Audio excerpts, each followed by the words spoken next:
I wanted to mention that we mentioned that Octarine core, and the fact that Co-op has no hex. So when they were pushing, they didn't show Co-op or Clockwork. Both of them were missing, but AM kept on split pushing bottom and went into the base. He would never do that if Co-op had a hex, because then they could chain stun him. But he knows that as long as the Klings is visible, nothing can chain stun him until Klings TPs back and kills him. He's going to be fine by that time. So he can do whatever he wants. Whatever he wants on the map. Sorry, we'll come back to it. It's an interesting piece because for a new player, what you're usually trying to do is learn, the heroes and learn some of the items and what have you. And your focus is so much on that you forget what the other players are playing. So we know Dota is a game of counter. So if you don't remember that when you're a new player, it's very tough. But as you become a bit better and you start noticing these things, it can actually win you games. And it's a great example of the fact that, if you haven't tuned in already, make sure you tuned into the noob stream, the newcomer stream today, because that is fantastic at explaining exactly these kind of things. And it's those little moments, isn't it, where you suddenly go, hang on a minute. They haven't got something that I know will stop me from doing. Oh, I can do this now. It's like the light bulb moment. Exactly, and those players are not even. It's not even that they're good. They're perfect at, taking advantage of those situations. Yeah, I think a very good example would be if you are playing a hero like Lifestealer or Juggernaut, you have innate survivability, ability to actually help you survive. And the opponent doesn't have anything that goes through your TP with your spell immunity, you will be able to take the hero to a very huge limit. So you have to use the hero to the limits if you actually understand and remember. And the guys down here, and you guys as well, I include you in this, it's like a second nature. You don't even think about it. It's one of those things that's just part of what happens, which is fantastic. But, when I'm playing, for instance, I'm still concentrating on what I'm supposed to be doing, let alone what the other guys are doing, right? And when you get better at it, even then, you really aren't thinking too much about the other side. So, really impressive. We do have a quick replay, actually, of the last team fight. So, it'd be quite good to look at that and sort of talk through as to how it all broke out. I know, Winter, you were just sort of going, well, why didn't they use the BKB? And I think we can see that in the replay. And Fear, so much work on the bot lane. Yeah, so now this was like past the fight already. This was a super informed fight and really well executed by EG. So you want to pop the Clinks. You want to get his Aegis because he's not actually that great of an Aegis carrier because of Death Pact. So they popped him with the Aegis with Winter's Curse and then Laguna, and then he dropped. Okay, we're gonna drop in now. Sorry about that. Yeah, we're just got a little ahead of ourselves. The really key moment is after the sleep, and if you watch Fnatic, they went all out on combo, and then the opponents pop their BKB, but they actually wait for the BKB pop. So and AM at this point is already knows exactly what he's going to do. So at this point, they're just trying to kill the creeps, and then once the golems die, they'll pop the glyph. Chen actually has his heal up. Debatable whether or not he could have healed to. This is also where Anti-Mage is already pushing. Yes. So now they try to just send home and TP back and stop the Anti-Mage. That's where it all goes wrong after this. Yeah, you're going to see here Anti-Mage is split pushing and they are frantically trying to send the Klings back after the song. The sleep is very smart as well because he's preventing them from porting. That's probably what he wants to do. Yeah, and he didn't pop his BKB and the use cancelled the sandbag. That was what happened. But now the BKB doesn't do anything anymore. Yeah, he's just good after this. Yep. And look at Anti-Mage's life, and that's without a Hex. With a Hex, he's dead. I honestly feel that Octarine this early on doesn't bring you anything really for the value. Apart from a big mana pool, being tanky. Like your health pool is really good, but it doesn't really... It's a very expensive item. And on Queen, when you already reduced the ulti cooldown so much with Aghanims, I don't think it's worth it. I think it's just a straight-up, actually bad purchase. For this situation, I think they didn't fully understood the problem of the Anti-Mage. If he had a Hex, this wouldn't have happened. Mm-hmm. Definitely. Yeah, we can make it right round to the point we made earlier on, so that's really cool. In the way that the game has now unfolded a little bit more in the last couple of minutes, do we feel maybe this is a watershed moment in this match and that actually EG might now just go on to take this? Yes, because now they have Roshan control, and Klinks isn't strong enough to take it by his lonesome. And he died, they lose a few seconds of map control, they lost the bottom T3 tower. Now, if that happens one more time, they lose a lane of Rax, and that was their moment. That was when they needed to break the high ground. And you talked about some of the disadvantages of Sand King in the early game, but in this particular moment, he was really useful because of the instant stun. After the sleep, they waited for it. It's is he going to pop his BKB? If he's not, then we're going to kill him again. And if he does, we're going to net him or isolate him or whatever they want to do. And you don't have that luxury if you don't have the instant stun. Yeah, and running a Chen lineup is sort of similar to running a DK lineup. Like we saw Empire play, for example. You have to execute it very well, and if your first push at high ground fails and you die, and you get split pushed and lost to tier 3, that's going to hurt your momentum a lot. Yeah, as a Dota player, you understand. You remember how many games you lost that way. It's never good. Okay, complexity though. What are they going to change or do differently? Do you think after the pause to make sure that this doesn't go snowballing the other way? Get a Hex ASAP.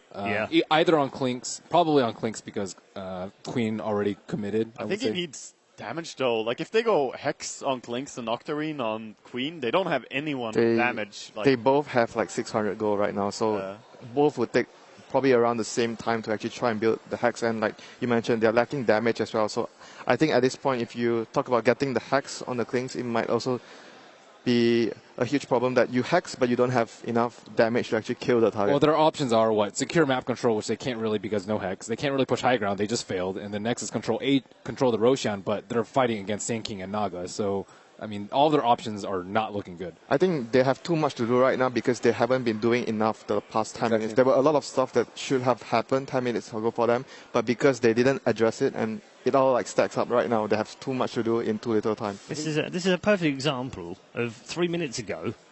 They were doing all right. They could still win this game. 3 minutes later, suddenly one thing changes, and actually, you basically are all saying they should GG out now because there's almost nothing. I mean, they can it's literally how bad it is. Like they're running an all-in type of push lineup, and if this happens, it's just so demoralizing and hard to come back from if you have this lineup. It's also a fact that they died top after going for a BKB build on Clinks. When we saw Fear play Clinks, he would go for the full damage build early on, go Daedalus into MKB, into maybe BKB or Butterfly. So that's going to farm a lot faster and push a lot faster. Now, if you lose the team fights, which is what you built the BKB for, you're in a spot where it's really hard to recover. But we need to keep in mind that Complexity they never took the fight. That wasn't a fight. It was just EG catching them off guard. So I think, if I were to captain that game, I think the best approach for Complexity is to try it again. They need to try to end the game because if now it's bad, it's going to get even worse. They're not going to be able to do better. I think they probably this is the best they can get. Don't have the luxury to wait for even the Hex. They need to go again and force EG to make a mistake. Now, it was Complexity doing a mistake. EG is not. They're not like gods. They can also fail once, and if it happens, they're going to take the game because they have a Chen and a Clinks with Destillators. They can take 2 racks in 30 seconds or in a minute. So they need to go there, force the issue again, and make sure that they play as a team. Here it was a 3 versus 5 and 2 guys trying to kill an enemy mage. 3 versus 4 story. They can't push again though. They have to get all the Chen creeps. They have to push bottom lane out. They have to deal with AM split push. There's too many issues. I think they have a lot of issues for sure right now. They have a lot of issues that they need to address. Okay, cool. Unfortunately, I am getting news that the reason we're offline right now is due to a DDoS attack, which is a real shame. I do wish these people would find something better to do with their lives, but that's where we are right now. We are going to catch up with Casey, though, who's with some fans once more. Casey. You're representing them. Yep. I have come into contact with Faceless Rex, and there is Monday Night Football theme music coming in. Let's see if we can hear.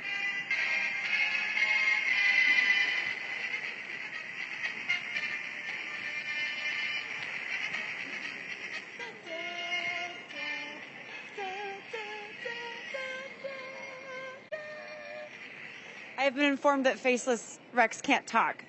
So why don't you show me who you're rooting for today? Evil geniuses? Evil geniuses. Can you show us your Faceless Rex dance?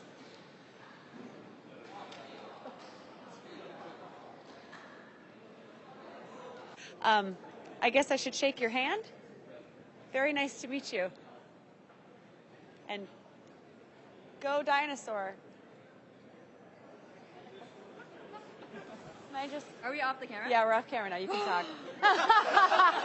You liar! Casey is just can't be trusted out there. Don't ever take your suits off when you're around Casey, because otherwise you're definitely going to be on camera. A lot of fun, a lot of colour actually at the international. Obviously, my first time here, didn't really know what to expect. Was really just focused on the Dota and the teams and the players. But actually, it's more about the fans as well and the colourful cosplay that they're wearing. It's the flags that we've seen draped all over their bodies today as well, and real coming out and supporting all of the players. And it never ceased to amaze me how they stop everyone, all of us. We just can't go anywhere without getting stopped. It's fantastic. And the players obviously enjoy it as well. I was talking to Fly about it. He just can't even believe that there are fans, let alone that there are fans of him who come up and congratulate him. How do you feel about it all? It's always very special because it's about meeting people that share your passion, and that's great. You know, it's not even about them being fans or you being someone they watch play. Sometimes it's just about sharing a passion, you know, and it's just great moments, honestly, and great people. That's the best part about TI, is just seeing everyone so happy. And we're all here for one thing, is because of Dota, and is to watch great Dota. And you know, I might not know, like, you know, all these people that I've never met before, but it's really cool to have that one common bond, and it just makes me really warm and fuzzy inside to know that all of us came here together for this one great game. It's also amazing to meet them in person, because, I mean, playing a lot of Dota, you know, social media, etc., you hear a lot from fans, and sometimes from people who are less fans as well, but, you know, when you meet someone in person, it just feels all that much greater. And you realise that there's a face to everyone. Okay, talking about photo ops, I've just been told, actually, been handed a nice message which says there is a photo op stage next to us, actually, right in the concourse area at the analysis desk. It's really cool because actually, if you take the photograph right, and I haven't done one yet, but if you take it right, it looks like you're inside the map. So make sure you head up here to take your photographs. And also, there's a photographer up there to take individual photographs and group photos. And Casey will be there at 11, it says, to take some footage and interview a few folks. Now, I reckon it's past 11. Tomorrow. I'm being told it's tomorrow. Good job I can read. So tomorrow at 11, make sure you're here upstairs in the concourse area and get your photographs taken inside the match. Fantastic. It's lovely. I love little things like that. It's those small touches as well that make it so special. I'm actually really enjoying myself here. I know I've not been involved in Dota 2 for very long, and I have limited exposure to it, but I've loved the game. I love watching the game.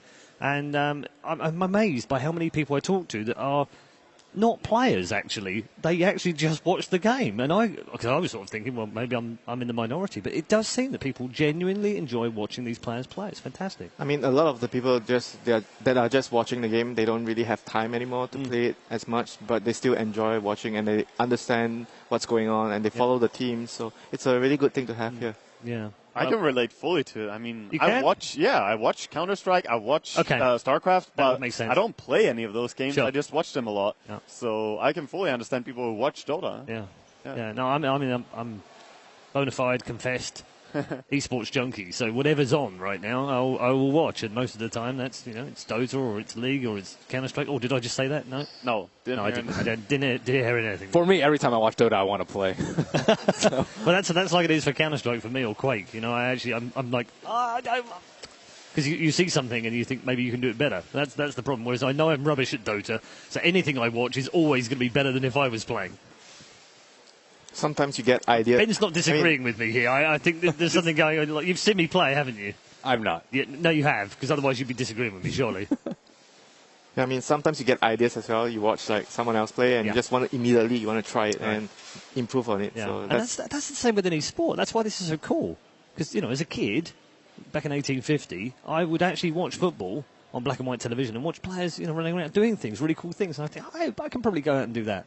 And it's no different. That's the modern version of it. It's Dota 2. It's whatever game you want to play. And with football, you had to, go out. It's going to take you a full day. With Dota, you just, you walk 2 meters. You're probably even watching. You just tab, and then play a game of Dota and try to.